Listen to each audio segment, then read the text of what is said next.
जय गुरु जी, शुक्राना गुरु जी और हमारे प्यारे संगत परिवार को भी जय गुरु जी। और संगत जी, आज मैं फिर हाजिर हूँ गुरु जी की ढेर सारी ब्लेसिंग लेकर आप सभी के लिए।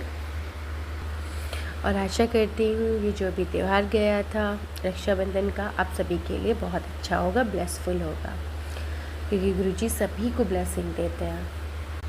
आज मैं गुरु जी की बहुत बड़ी ब्लेसिंग आपके साथ शेयर करना चाहती हूँ, जो गुरु जी ने जस्ट रक्षाबंधन के जस्ट बाद में ही ब्लेस कर दिया। तो गुरु जी कह तो रहे थे, एक देखो कहीं से निमंत्रण आएगा तो मना नहीं करना और तुम्हें वहाँ पर जाना है, ज़रूर जाना है। बट मुझे ये नहीं पता था कहाँ जाना है। तो कल क्या होता है, सडन डोरबेल घर का होता है और एक इनविटेशन आता है घर पर कि पास में ही एक टेंपल है और वहाँ पर हनुमान जी का 1,00,000 बार जो है वो हनुमान चालीसा का अखंड पाठ होगा, तो उसका निमंत्रण आता है। तो बहुत अच्छी बात है, थैंक यू बोला गुरु जी को और एक्सेप्ट किया इनविटेशन जो था। लेकिन पता नहीं था, कंफर्म नहीं था कि मैं जा पाऊँगी उसमें। लेकिन आज सुबह ही गुरु जी का जैसे मैसेज कहीं से भी आ सकता है, वो इंट्यूशंस भी हो सकती हैं, आपको टेलीपैथी मैसेज भी हो सकता है या कोई आपको किसी वीडियो द्वारा। तो मेरे पास वीडियो द्वारा मैसेज आया था, कुछ इंट्यूशंस भी बहुत आए थे कि आज तो मुझे जाना है, बस मुझे चाहे कोई लेकर जाए या ना जाए, बट मेरे को अकेले ही जाना है। तो जल्दी जल्दी काम निपटाया, घर का खाना वाना सब रेडी कर दिया और उसके बाद जब मैं वहाँ गई टेंपल पर 3 बजे के आसपास में गई, तो वहाँ जाकर देखा, माय गॉड, क्योंकि मैं तो डिवोटी रही हूँ बहुत ज़्यादा हनुमान जी की। और काफ़ी लंबे टाइम से जब आप स्पिरिचुअल लाइफ में होते हो तो काफ़ी सारी चीज़ें छूटती हैं, फिर जॉइन होती हैं, छूटती हैं, जॉइन होती हैं, बदलती रहती हैं, ठीक है, बदलती रहती है। तो काफ़ी टाइम से इस लास्ट 1 मंथ में मेरा राम नाम भी छुटा हुआ था, एक तरह से लिखती थी जो मैं बुक में, और हनुमान जी की भी जो पूजा थी वो सब छुटा हुआ था। ये अंदर से कुछ ब्रेक था, पता नहीं क्या था, बट छुटा हुआ था सब कुछ एकदम बंद था। बस बहुत ज़्यादा जैसे होता है ना कि आप ट्रैप हो जाते हो किसी नेगेटिविटी में, इस तरीके से कुछ था, या परीक्षा चल रही थी या क्या था, कुछ समझ नहीं आया, या कॉस्मिक लेवल पर कुछ चीज़ें थी, वो सबके साथ ही थी और ये चल रहा था। फिर उसके बाद आज जब मैं वहाँ पहुँची तो वहाँ का ऑरा इतना ज़बरदस्त था, मुझे नहीं पता था इस तरीके का वहाँ मुझे मिलने वाला है। बहुत ज़्यादा लाउड स्पीकर पर बहुत सारे बड़े बड़े कॉलम्स थे और वहाँ पर अखंड पाठ हनुमान चालीसा का चला हुआ था और हनुमान जी के हर एक रूप की स्टैच्यू थी वहाँ पर, थोड़ी थोड़ी दूर पर, और बहुत ही सुंदर वहाँ का एटमॉस्फेयर था, बहुत ज़्यादा एकदम कहते हैं ना स्पिरिचुअल वाला। और मुझे अंदर से जो वाइब्स आए ना, वो बस मैं बता नहीं सकती, क्योंकि मैं बहुत टाइम से हनुमान जी से मतलब मेरे को डिटैच किया हुआ था, छुटाया हुआ था वो चीज़ें, ठीक है। तो आपको एक आदत हो जाती है, हैबिट हो जाती है, चाहे भले ही शिव जी और हनुमान जी एक ही रूप है, लेकिन मैं उस रूप की पूजा करती थी उनकी। तो काफ़ी टाइम से अब शिव जी की कर रही हूँ, तो उसको टाइम लग रहा है अडॉप्ट करने में, ठीक है। तो जब हनुमान जी से मिली एकदम से ऐसे, तो बस बता नहीं सकती वो फीलिंग क्या थी मेरे लिए, बहुत ज़्यादा इमोशनल, बहुत बहुत हाई। और वहाँ पर सभी रूपों में ब्लैक जो है उनका पूरा, जैसे चिंपैंजी होते हैं ना वो वाला स्किनी टोन वाला स्टैच्यू, पंचमुखी का, और बहुत अलग अलग रूपों में, बहुत अलग अलग रूपों में। ऑलमोस्ट मैं छोटी सी चीज़ शेयर करूँगी कि इन रूपों को गुरुजी ने मुझे ड्रीम दर्शन भी दिलवाए, और वो आज मैंने उन स्टैच्यूज़ में जा कर के देखा उनको। और मतलब हनुमान चालीसा पढ़ते गए, और जितनी भी नेगेटिविटी ऐसा कुछ था अभी माइंड में ब्लॉकेज जो बना हुआ था, थॉट्स का कह लो या कैसे भी कह लो, पैटर्न था कुछ, तो वो जैसे कि बस ड्रेन होता चला गया, पूरा क्लियर। पूरा क्लेंस हो गया। और आपको पता ही है हनुमान चालीसा की तो वाइब्रेशन ही बहुत स्ट्रॉन्ग आती है, बहुत लाउड वाली होती है, एनर्जी बहुत हाई होती है उसकी। तो बहुत अच्छा लगा गुरुजी वहाँ जा कर के, बहुत बहुत बहुत अच्छा लगा। अपने जैसे कि पुराने उसी पैटर्न में मुझे थोड़ा सा एनवायरनमेंट मिला वहाँ का, ठीक है। तो वो मुझे बहुत अच्छा लगा वहाँ पर जाकर। और करीबन मैं 5-6 घंटे वहाँ पर बैठी रही और गुरुजी को भी मिस कर रही थी, क्योंकि अभी तक गुरुजी के सत्संग ज़्यादा मतलब अटेंड हो रहे थे। और जैसे कि हमारे इधर है हनुमान चालीसा का पाठ है या ऐसा है, सत्यनारायण, ये सब कम हो रहा था अपना, और गुरुजी के सत्संग वगैरह ज़्यादा हो रहे थे। तो ये एकदम से जिससे टर्न था, क्योंकि बहुत लंबे टाइम से मैंने ऐसा कुछ जागरण या ऐसा कुछ अटेंड नहीं करा था। तो ये बहुत अच्छा था।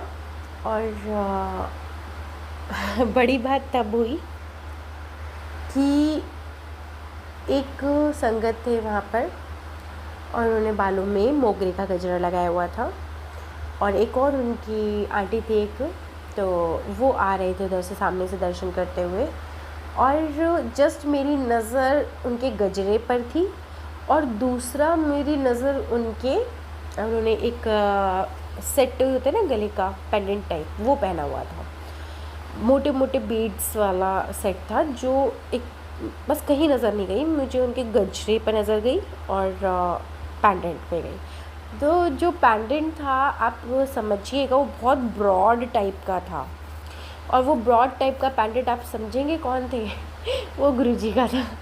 वो भी ब्लैक चोले, ब्लैक एंड वाइट चोले वाला जो स्वरूप है, जो मेरे घर पर ही है अभी। तो गुरुजी अपनी उपस्थिति दिखा देते हैं कि तुझे क्या लगता है, मैं सिर्फ सत्संग में मिलता हूँ, मैं हर जगह हूँ, ठीक है। तो वहाँ पर मुझे पूरा अच्छे से गुरुजी ने दर्शन दिए, क्योंकि मुझे वो अंदर से फील हुआ, कनेक्ट फील हुआ। और उसके बाद बस बहुत अच्छा एनवायरनमेंट था, बहुत अच्छा, और कुछ सीखने के लिए भी शायद मिला वहाँ पर। बहुत सारी चीज़ें ऐसी थी कि जैसे हम बड़े मंदिर जाते हैं, ठीक है, तो वहाँ पर जो जल प्रसाद मिलता है, हमें बॉटल्स जो मिलती हैं, उसको हम इतना प्यार से रखते हैं, ठीक है, बहुत प्यार से रखते हैं हम उन्हें, बहुत अच्छे से, एक एक बूंद हम उसकी, ठीक है, अच्छे से रखते हैं। लेकिन जो आज मैंने देखा बॉटल्स को, तो सनातन में सिर्फ समझ का फेर है, ठीक है। जब मैं वहाँ पर जाती थी बड़े मंदिर, तो उसको जल प्रसाद कहा गया कि आप इसको बिल्कुल स्पिरिचुअल लेवल पर बहुत इसको आप पवित्र समझिएगा, हर बीमारी में या वैसे कहीं पे भी आप मतलब इसको ले सकते हैं, ठीक है, पवित्र तौर पर, जैसे गंगा जल होता है। और सेम ही बॉटल, सिर्फ मेंटलिटी वाली बात है, ठीक है। और एक टाइम ऐसा भी आया था, गुरुजी ने कहा कि ये खाली बॉटल में सीमित मत रहो, कि जो भी वर्षा का पानी है वो सब अमृत है, ठीक है। जैसे वर्षा में होने वाला पानी, उसका महत्व अलग है, और जो नदियों का पानी है उसका महत्व अलग है। आपको सबको ही उतनी वैल्यू देनी है, मतलब ये ज़रूरी नहीं कि जो आप यहाँ से बॉटल लेके जा रहे हो यही एक अमृत है। आपको हर उस पानी की सेविंग करनी है, रक्षा करनी है, हर किसी का पानी का यूज़ अलग है, तो आपको उसको भी अमृत समान ही समझना है, लेकिन उसका वैल्यू अलग है बस, ठीक है, उसका काम अलग है। रेन वाटर का काम अलग है, नदियों का पानी का अलग है, समुद्र का अलग है, तालाब का अलग है, कुएँ का अलग है। आप जो गंगा जल भर के लेकर आते हैं, गंगा वाटर, उसका महत्व अलग है, लेकिन सभी को आपको एक अमृत की नज़र से आपको देखना होगा। ये गुरुजी ने मुझे दिखाया कि ये हम कर सकते हैं। फिर उसके बाद आज मुझे जहाँ वहाँ पर bottle same size same bottle यहाँ भी मिल रहे थे, बट वैल्यू उतनी नहीं हो रही थी, ठीक है। एक के बाद बॉटल्स पी भी रहे थे, तो बहुत सारी चीज़ें हो रही थी, बट मुझे इतनी वैल्यूबल इतनी नहीं लगी जितनी बड़े मंदिर में होती है, कि वहाँ पर उसकी जो महत्व बताया गया था वो कुछ और है, वहाँ जाके वो चीज़ सब बदल जाता है, ठीक है। और यही चीज़ मैं यहाँ पर मंदिर में आप भी ने भी नोटिस किया होगा, मंदिर जाओगे कहीं और जाओगे तो इसकी वैल्यू कुछ और हो जाती है। या आप किसी की पार्टी में जाएंगे, अब मैं पार्टी की बात कर लेती हूँ, कि पार्टी वगैरह की बात करती हूँ, कहीं भी, तो सेम बॉटल वहाँ भी मिल रही है, तो उसकी वैल्यू क्या होगी? सिर्फ आधा पिया आधा फेंक दिया या मिसयूज़ करा, ठीक है, उसको मतलब नहीं लिया। पॉइंट ये है कि मिले कहीं से भी, आपको उसका अमृत ही समझना है। आपको मंदिर से मिले, गुरुद्वारे से मिले, पानी की बोतल कहीं से भी मिले, सिर्फ वैल्यू मतलब सिखाई गुरुजी ने। बड़े मंदिर जाकर पहले थॉट कुछ और थी, पानी की बॉटल्स हैं या पॉलीथीन है, कहीं भी कुछ भी ऐसे फेंक देते थे, पिया आधा फेंक दिया, आधा, मतलब बहुत अजीब सा था कुछ। लेकिन जब से मैंने बड़े मंदिर ज्वाइन किया ना, गुरुजी को ज्वाइन किया, जब से मैं उनसे कनेक्ट हुई, तब से चीज़ें, नज़रिया बदल गया उसको देखने का, कि आपको हर एक चीज़ की कितनी वैल्यू करनी है, कितनी करनी है। बहुत ज़्यादा भी नहीं करनी है कि आप उसको सोने के सामान समझ लो और उसको बिल्कुल लॉकर में बंद कर दो, मतलब बैलेंस करके, जहाँ जिसकी जितनी वैल्यू, उसके हिसाब से गुरुजी ने चलना सिखाया। और ये भी नहीं है कि आप उसको बिल्कुल ही बेकदरी करके वेस्ट कर दो, तो वो भी नहीं है। तो गुरुजी ने बैलेंस करना सिखाया चीज़ों के लिए, टाइम टू टाइम पर। तो लगा कि नीड है कि बड़े मंदिर में ही बॉटल ऐसे बहुत अमृत समान ना समझी जाए, जल प्रसाद की। हर जगह, हर जगह पीने का पानी जहाँ भी बूंद बूंद है, वो अमृत समान ही है, कम से कम वेस्ट हो।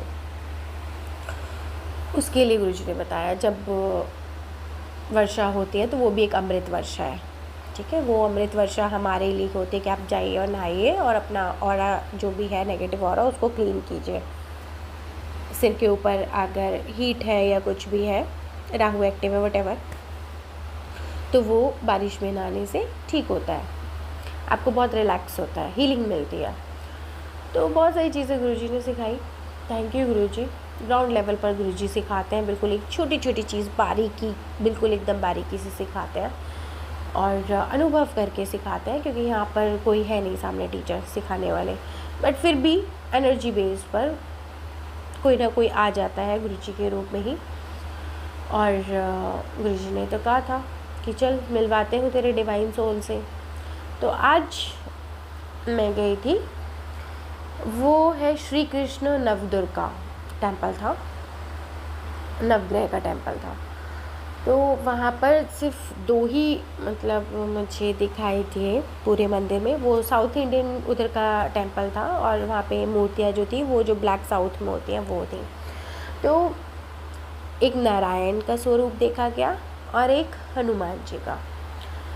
तो बहुत अच्छा मुझे लगा कि शायद नारायण तक, विष्णु भगवान तक सिर्फ हमें बहुत जल्दी अर्जी लगा लेते हैं अगर हम हनुमान जी को, तो वो वहाँ तक जल्दी पहुँचा देते हैं, बहुत जल्दी पहुँचा देते हैं।